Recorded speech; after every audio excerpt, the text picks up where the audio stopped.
Chào các bạn, phần này mình sẽ giới thiệu với các bạn là cách tạo một hệ tọa độ vật hoặc là hệ tọa độ cục bộ WCS. Giả sử chúng ta có một cái vật solid như thế này, thì đầu tiên chúng ta sẽ tạo ra các cái surface trên các cái mặt của cái đối tượng này. Ở đây chúng ta sử dụng một mặt nghiêng và một mặt đầu cho cái thí dụ của chúng ta. Chúng ta vào create surface,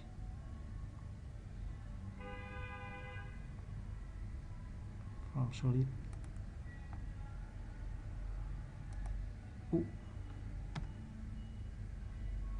enter.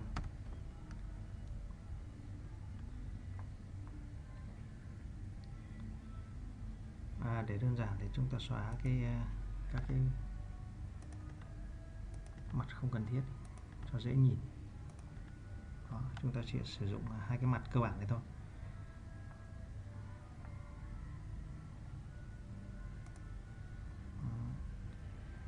Bây giờ chúng ta sẽ tạo một cái hệ trục tọa độ trên mặt đầu này và một hệ trục tọa độ trên mặt nghiêng. Sau đó chúng ta vẽ các đối tượng trên hai mặt tương ứng. Chúng ta bấm vào WCS ở đáy của màn hình. Phương án thứ nhất chúng ta dùng Dynamic. Chúng ta chọn gốc hệ tọa độ đây. Sau đó chúng ta muốn gì?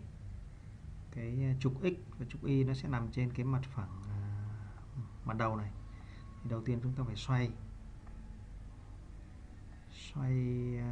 quanh trục Z.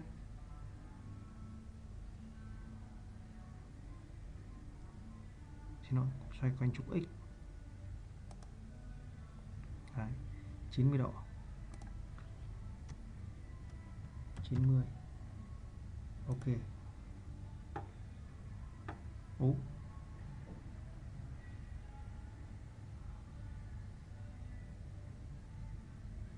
Something wrong.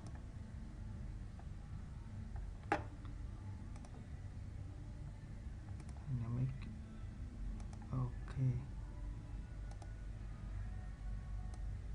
90. Ok. Chúng ta đây là mặt đầu.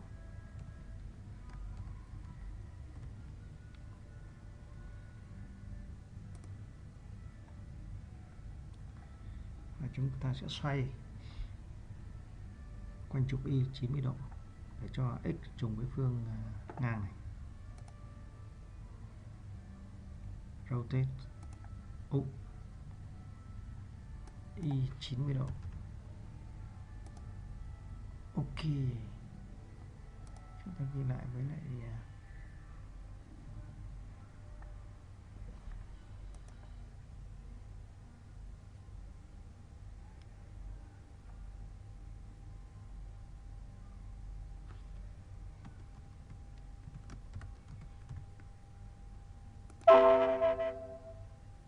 ok.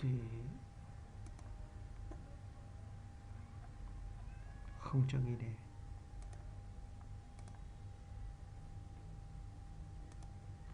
Ta xóa mặt đầu đi và đây chúng ta đổi tên thành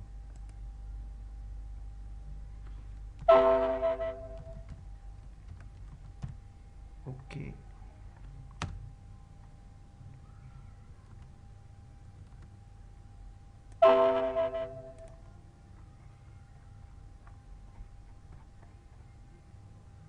Chúng ta tạo tiếp một cái mặt thứ hai.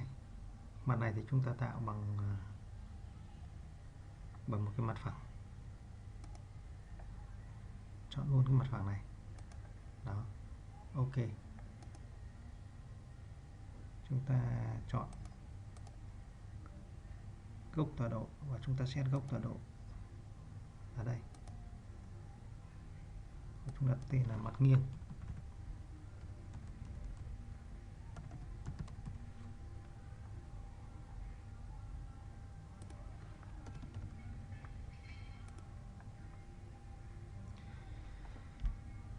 Như vậy hiện giờ là chúng ta có mặt đầu, mặt nghiêng.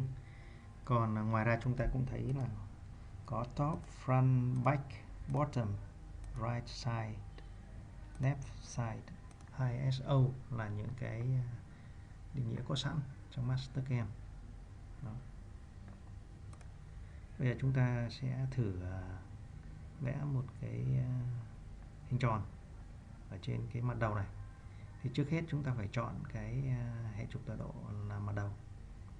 Ta chuyển vào đây, View Manager, chúng ta chọn là mặt đầu. Chúng ta bấm vào đây. Ok. Chúng ta thấy là gì? X, Y thì đã trùng với cái mặt của hệ trục tọa độ thì đã trùng với cái mặt phẳng này rồi. Tuy nhiên chúng ta để ý là gì? C-plane thì X và Y không trùng với cái mặt phẳng mà chúng ta đang muốn triển khai bản vẽ. Thế chúng ta phải vào trong View Manager và chúng ta kéo C từ trên xuống dưới này bằng cách là chúng ta bấm vào đây. Đó, C sẽ chuyển sang đây, Construction Plane. Ok. Bây giờ chúng ta thấy là gì? Y và X song song với lại mặt đầu đây rồi. Bây giờ chúng ta sẽ vẽ một đường tròn.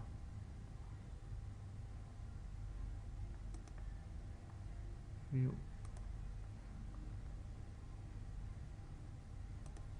đó, và di chuyển nó ra tâm.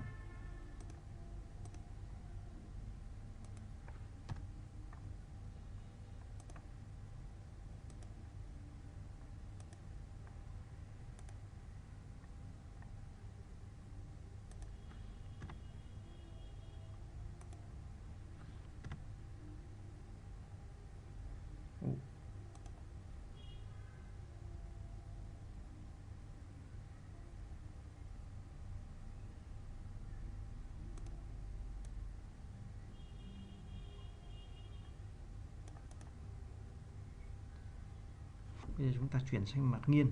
Chuyển sang nghiêng thì chúng ta cũng làm tương tự. Mặt nghiêng chúng ta chọn hệ trục tọa độ, sau đó kéo C-plane xuống. Đấy, và chúng ta sẽ vẽ ví dụ như là mặt nghiêng.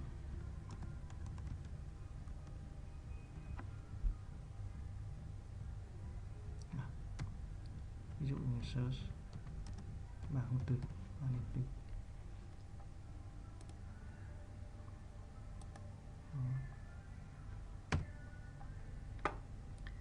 Chúng ta chuyển nó ra giữa.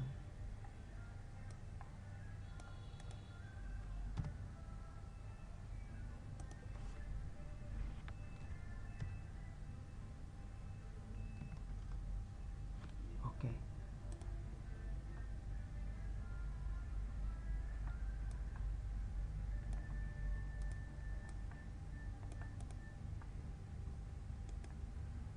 Chúng ta chuyển thành màu xanh cho dễ nhìn. Đó.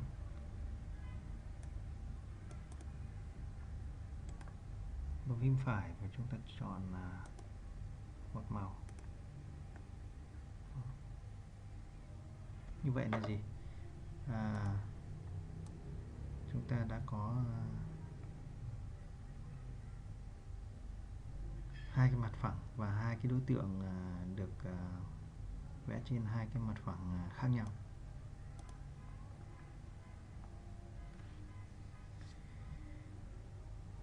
Trong trường hợp nếu các bạn muốn thay đổi cái vị trí gốc tọa độ thì chúng ta bấm vào View Manager ở đây.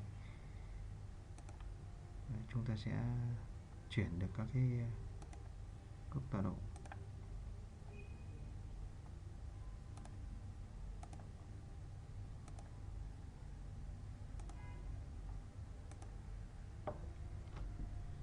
Cảm ơn các bạn đã theo dõi.